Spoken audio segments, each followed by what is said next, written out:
Rick Bayless with A Healthier Home. I was called out to this home.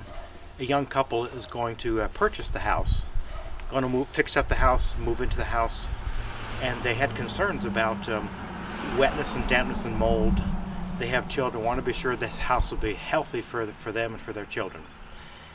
And with their concerns about wetness and mold, they said, Rick, where do I start? Do we start with testing? What do we do? So I came out to help them out with their situation here at this house. Let's take a look inside at where we may start. So that question, is there mold in my house? Where is it at? Do I have mold? A really important question, and I've got several ways to answer that question.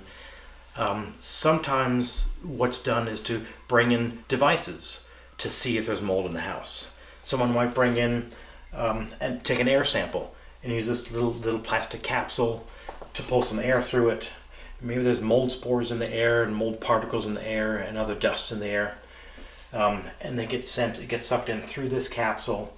There's a little screen on here that can capture some of those particles as the air keeps passing through. Then once that, and of course, how do you pull air through this little capsule? Well, I've got a little plastic hose that's attached to a little pump back here. And I turn on the pump. It's kind of noisy, so I'll leave it off. But turn on the pump to pull some air through here.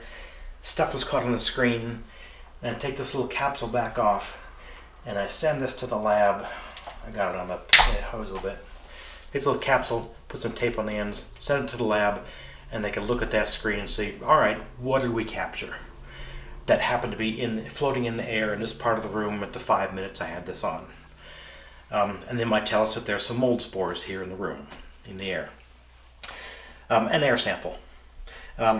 Something else I could do is I could do a tape lift sample. I've used this piece of this little glass slide, and has a sticky on the back of it. Take it out of its box.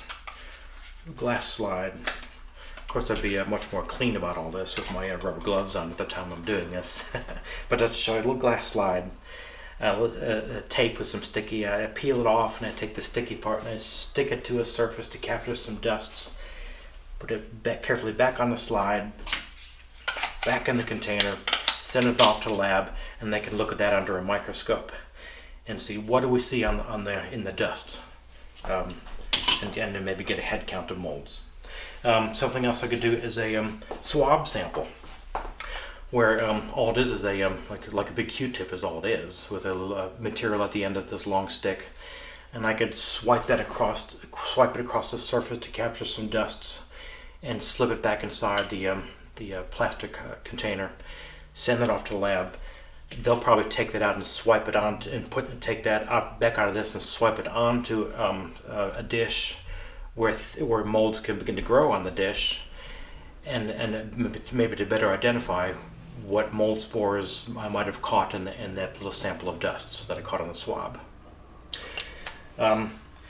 Some other thing I could do is to test the dampness of some materials.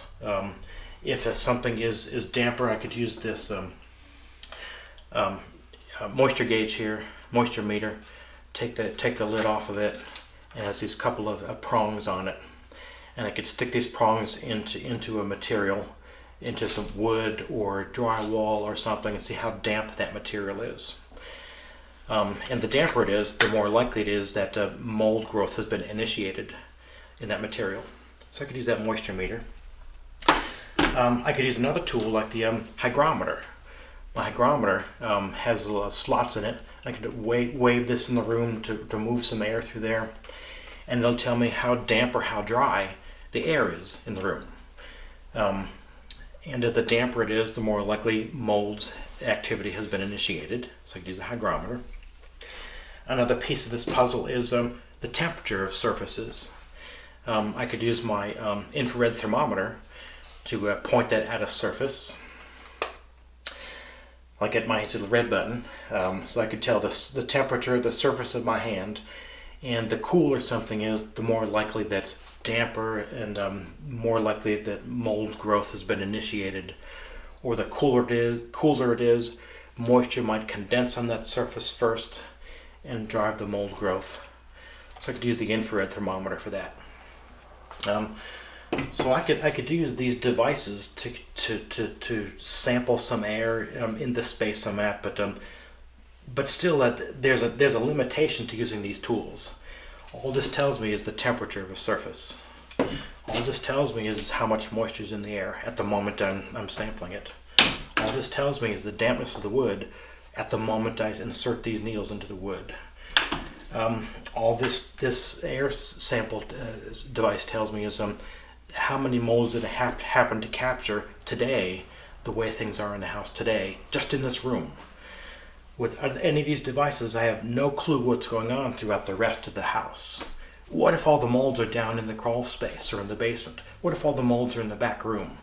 Or other questions you might have is, well, besides where are the molds, besides just right here in this room, where else are they?